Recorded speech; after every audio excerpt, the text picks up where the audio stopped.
आप तो शरद को जानते ही हो ना, मेरा मझला बेटा। पंडित जी, अब आपको ही उसके लिए एक अच्छी लड़की ढूंढनी होगी। जी माँ जी, मझले बेटे का रिश्ता तो पहले से ही तय है। हाँ, तय तो हुआ था, लेकिन देव परिवार में कोई भी इंतजार करने के लिए राजी नहीं है और बड़े बेटे की शादी के लिए मुझे इंतजार करना ही होगा। मैं ये भी जानती हूँ कि बड़े बेटे के लिए लड़की तो मिल जाएगी, लेकिन कुंडली मिलनी चाहिए और कुलीन भी होनी चाहिए। ऐसा तो नहीं हो पाएगा ना? हाँ, बात तो बिल्कुल सही है, लेकिन वैसे अच्छी लड़की तो... अच्छे की पहचान आजकल किसको है बताइए? वरना वो लोग मेरे मझले बेटे के लिए थोड़ा रुक नहीं पाते क्या? अब वो लोग मेरे बेटे के लिए रुक नहीं पा रहे हैं, इसीलिए तो मुझे कोई और लड़की ढूंढनी पड़ रही है। माँ, आप एक बार और सोच लेती ना। आप बेकार में इतना गुस्सा कर रही हो माँ। ताई जी, आप माँ को जरा समझाओ ना। रमी ठीक है तो बोल रही है छोटी। छोटी तू एक बार सोच कर देखना। देखिए, विभावती ही मेरे लड़के के लिए एकदम सही लड़की है, मैं ये नहीं मानती। नहीं, ऐसा तो नहीं। दरअसल मैं बोलना चाह रही थी कि लड़की बहुत ही अच्छी है।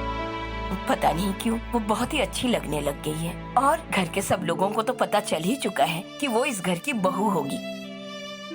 तू और विभा की माँ अगर जिद पकड़ के बैठ गई तो... जिद नहीं, विश्वास है। दोनों परिवारों के बीच रिश्ता बनेगा सिर्फ विश्वास और भरोसे से। आपके देवर ने तो उनसे वादा भी किया था कि विभावती के साथ ही शरद की शादी होगी। वो लोग इस बात पर भी विश्वास नहीं रख पाए। सब मान रही हूँ माँ, लेकिन विभावती की माँ ने उस चिट्ठी में जो लिखा है उस पर निर्भर होकर आप क्या दोनों की शादी ही तोड़ देंगी? प्रमीला, जिन्होंने ये चिट्ठी लिखी है, हो सकता है वो लोग हमारे बारे में नहीं जानते, या फिर वो हमारे मझले बेटे शरद को पसंद नहीं करते। मैं ऐसे परिवार में अपने बेटे की शादी बिल्कुल नहीं करवाऊंगी। क्या रे, कहाँ जा रहा है? शुभी को लाने के लिए। ताई जी, छोटी देख ना, शरद बहुत ही दुखी लग रहा है। तू अगर थोड़ा समझ ले मैं तो... नर्म से पेश आई तो सब सर पे चढ़ जाएंगे, जो मुझे पसंद नहीं। अगर ये शादी हो भी जाती तो भी वो लोग उनकी लड़की को इस घर में नहीं भेजते। मेरे शरद को घर जमाई बनाकर रखते हैं और मैं ऐसा होने नहीं देती। इसलिए मेरे बेटे के लिए कोई दूसरी लड़की ढूंढनी होगी।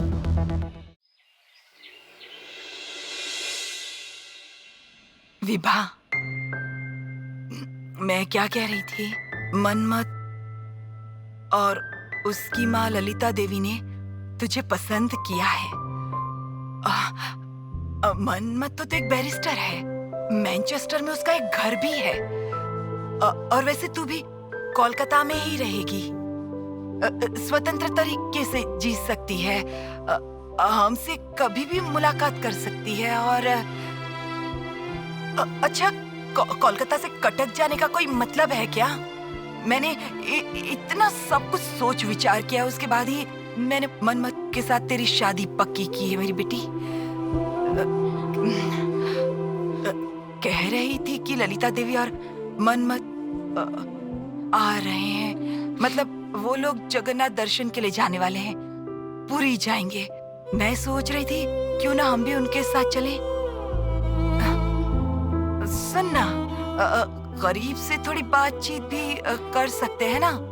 नहीं नहीं, कोई जल्दी नहीं है, कोई जल्दी नहीं है। तू सोच ले, तू अच्छे से सोच। मैं आती हूँ कुछ देर में।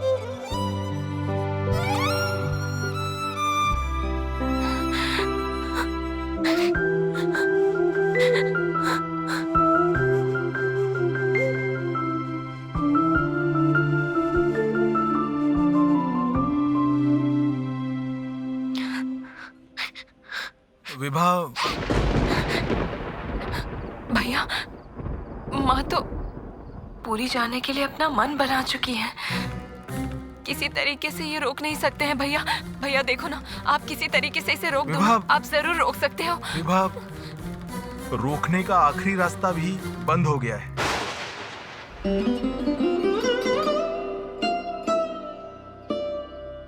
अभी सतीश बाबू की चिट्ठी में उत्तर आया है उन्होंने लिखा है कि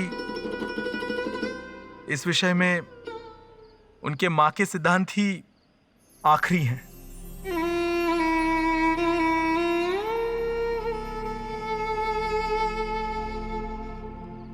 अजीत, फिर से बहन को भड़काने के लिए आए हो ना? विभा बेटी, ये देख, मनमथ ने तेरे लिए भेजा है।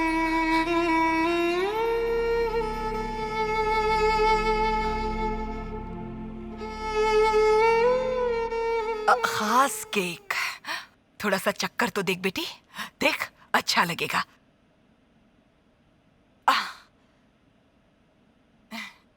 थोड़ा सा तो खा ले, देख, बहुत अच्छा लगेगा खाने में।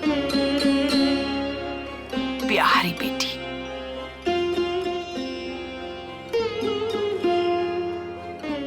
हम कब निकलने वाले हैं? निकलने वाले हैं मतलब? ओह, इसका मतलब तुम पूरी जाने के लिए तैयार हो? जय जगन्नाथ। अजी सुनते हो? हमारी बेटी मनमथ के साथ पूरी जाने के लिए तैयार। जिद में आकर तुम ये सब क्या कर रही हो विभा? दरअसल तुम ये सब तो बिल्कुल नहीं चाहती ना। मन की बातों को छोड़ दो भैया, माँ को जो सही लग रहा है वही करने दो। विभा, मैं बहुत अच्छे से जानता हूँ कि तुम शरद बाबू से नाराज होकर तुम ये सब बोल रही हो। विभा विभा विभा, ऐसा भी हो सकता है कि तुम जैसे माँ के ऊपर नाराज होकर जैसे माँ के सिद्धांतों को स्वीकार कर लिया है, शरद बाबू के साथ भी कुछ ऐसा ही हो रहा हो। भैया, हर किसी पर गुस्सा करना सही नहीं होता है।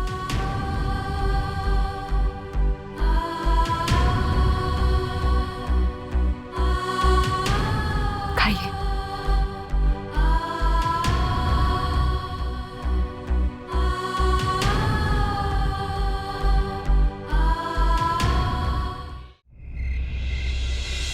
प्रमिला, मुझे एक बात साफ साफ बताओ, क्या शरद को ये रिश्ता पसंद था या नहीं? मुझे तो ऐसा ही लगा बाबा। इसका मतलब रिश्ता टूट जाने में शरद की सहमति नहीं है। दरअसल बाबा, कोलकाता के हॉस्टल में रहते वक्त अजीत जी बहुत बार हॉस्टल में आए थे और शरद और सतीश को अपने घर लेकर गए थे। सतीश ने वापस आने के बाद मुझे सब बताया था और आपके साथ बात करने के लिए भी कहा था। मैं ही बात नहीं कर पाई। इसका मतलब इस विषय को लेकर तुम दोनों में बहुत बातचीत हुई। प्रमिला, सतीश और शरद उनके घर जाते थे और वो भी लगभग रोज जाते थे। तुमने मुझे ये बात क्यों नहीं बताई? दरअसल बाबा, मैं समझ नहीं पाई। मुझे नहीं पता था कि उसकी शादी को लेकर इतनी मुश्किल होगी, इसलिए मैंने उनके मिलने जुलने में कोई रोक टोक नहीं की। बाबा, बाबा आपको कुछ करना ही होगा, कुछ कीजिए बाबा। अब तक सब ठीक था प्रमिला, लेकिन अब देजी की पत्नी ने तुम्हारी माँ को चिट्ठी लिख दी है। अब यही चिट्ठी अक्षय जी ने मुझे लिखी होती तो मैं उन्हें दूसरे तरीके से समझाता, लेकिन अभी तो सब गड़बड़ हो गई है। मैं तुम्हारी माँ को कैसे समझाऊं कि तुम तो जानती हो तुम्हारी माँ का मान सम्मान बाकी लोगों से बहुत ज्यादा है। वो सिर्फ अपने लड़कों की ही बात सुनती है। बाबा, मैंने शरद को बहुत बार कहा था माँ को समझाने के लिए, लेकिन शरद ने एक नहीं सुनी। हाँ, वो क्यों सुनेगा? मंच के ऊपर खड़े होकर सबके सामने देश हमारी माँ है ऐसा भाषण दे सकता है, लेकिन अपनी माँ को समझाने की हिम्मत नहीं है उसमें। इन सब के बीच विभावती भुगत रही है बाबा। मुझे वो लड़की बहुत पसंद आई थी, सच में। मुझे भी। रूप में, स्वभाव में वो बहुत कोमल लड़की है। इस घर को उसकी जरूरत है प्रमिला।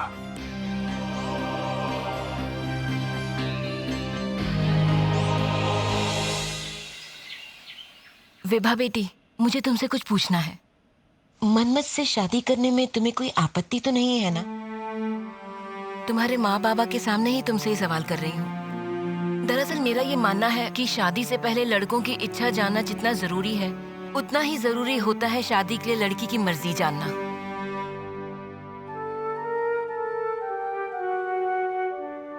इंग्लैंड में कुछ ऐसा ही चलन है। वहाँ पर लड़कियों की इच्छा को एक समान तरीके से ही महत्व दिया जाता है, और वैसे भी वो लोग हमसे बहुत आगे हैं। विभा बेटी, शर्माने की जरूरत नहीं है, बोलो।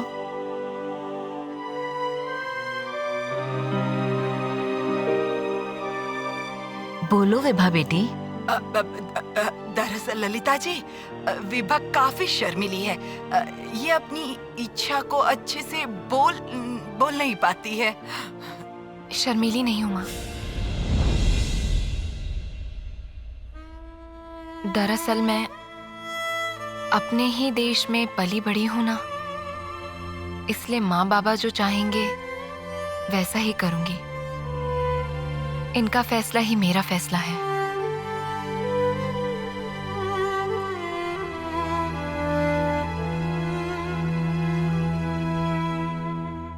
ललिता देवी, दरअसल विभा बेटी थोड़ी। सुबाला,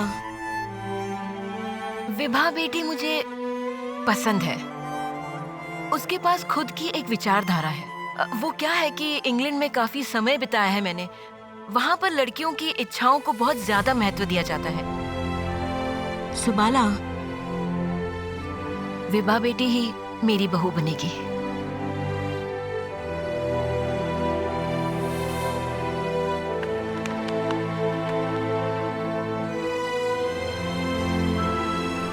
माननीय जानकीनाथ बोस समीपेशु।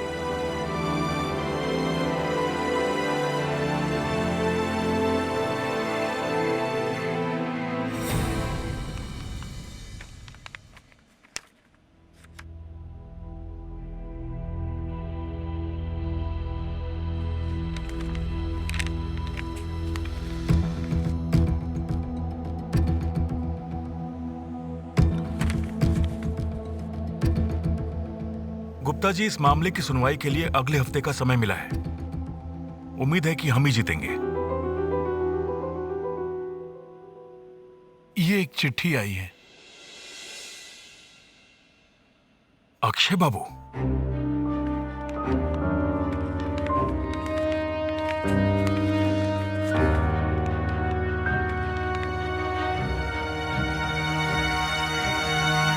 सतीश और शरद घर में हैं? जी हाँ है। उनसे कहो मैंने बुलाया है। हाँ। चलिए फिर, ये तो तय हो गया। आप लोग निश्चिंत होकर जाइए। ठीक है, नमस्कार। नमस्कार।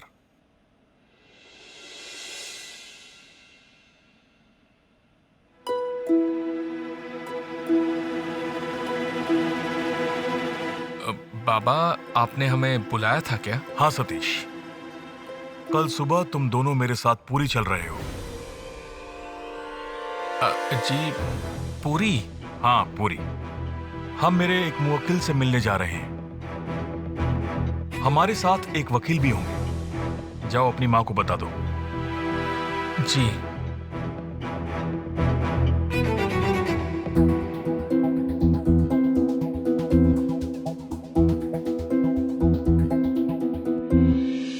माँ, बाबा कह रहे थे कल सुबह उनके साथ पूरी चलना होगा। माँ, हाथ पैर धो लिए हैं मैंने। तुम सबको पूरी जाना है, लेकिन वहां जाकर करोगे क्या? पता नहीं माँ, बाबा ने तो बस कहा कल सुबह उनके साथ पूरी चलना है।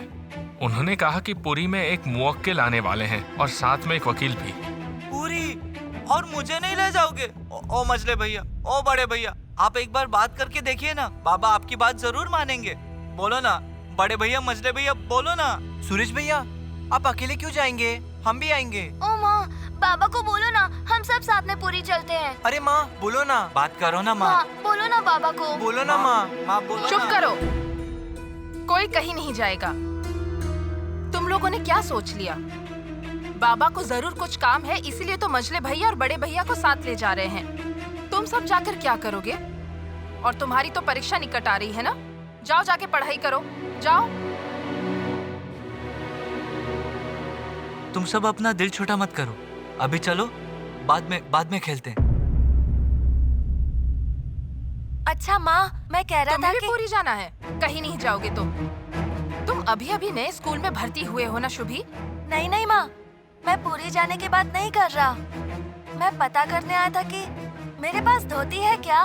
धोती? धोती से तुझे क्या करना है शुभी?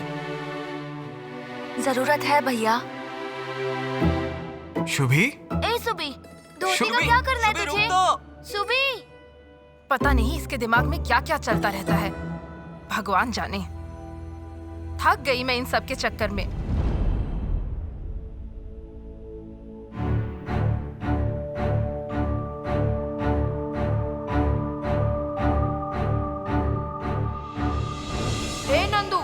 देख, ये कौन से अंग्रेज का बेटा है? कैसे बन के आया है देख, गांव के स्कूल में अंग्रेज बन के आया है।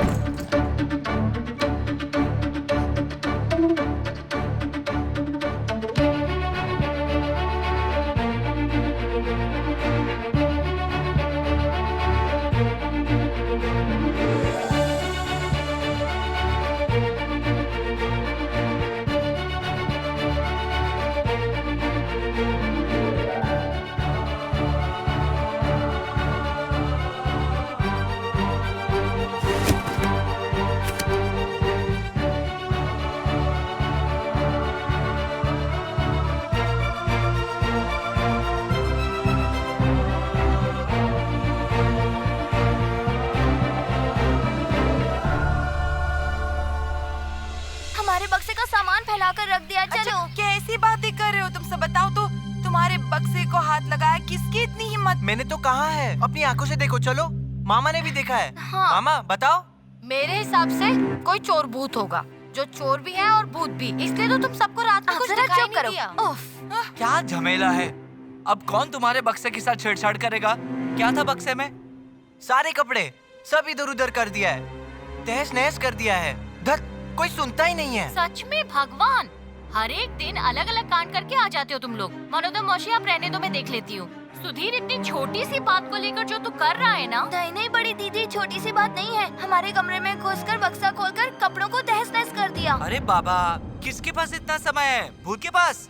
तुम सबकी धोती का लालच किसको हो सकता है भाई, बताओ? सुबी को। शुभी को लालच है सुनील की धोती का? रोनो तू। सुबी बंदे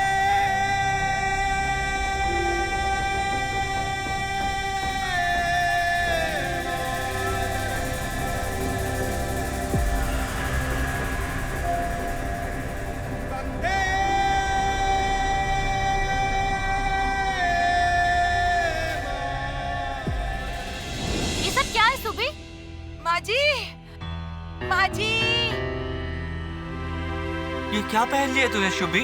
शुभी, ये तो मेरी धोती शर्ट है। तुझ पर कितनी अजीब दिख रही है रे। तू क्या क्या करता है रे?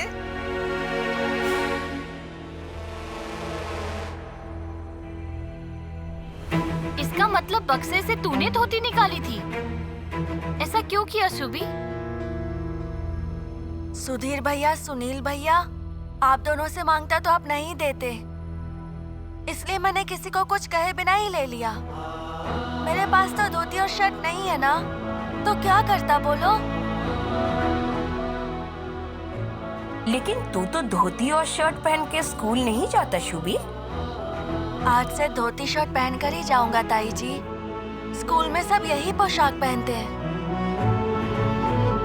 लेकिन हम सब तो स्कूल में साहिबी कपड़ा पहनकर जाते हैं। लेकिन भैया, मुझे तो उन लड़कों में से एक बनना होगा, वरना वो मुझे साहिब साहिब कहकर चिढ़ाएंगे।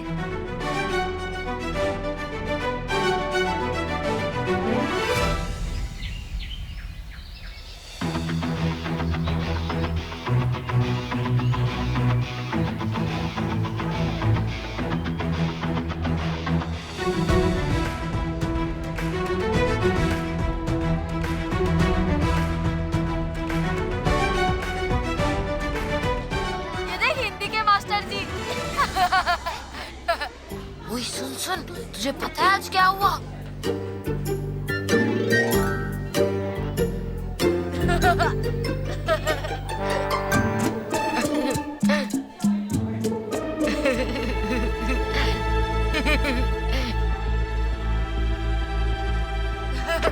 देखो देखो गोपाल का तमाशा देखो। साहब ने पहना है कपड़ा हमारी तरह, फिर भी कपड़ा देखो नीचे गिरा जाए। आप जी गिरकर दर्द में कराए।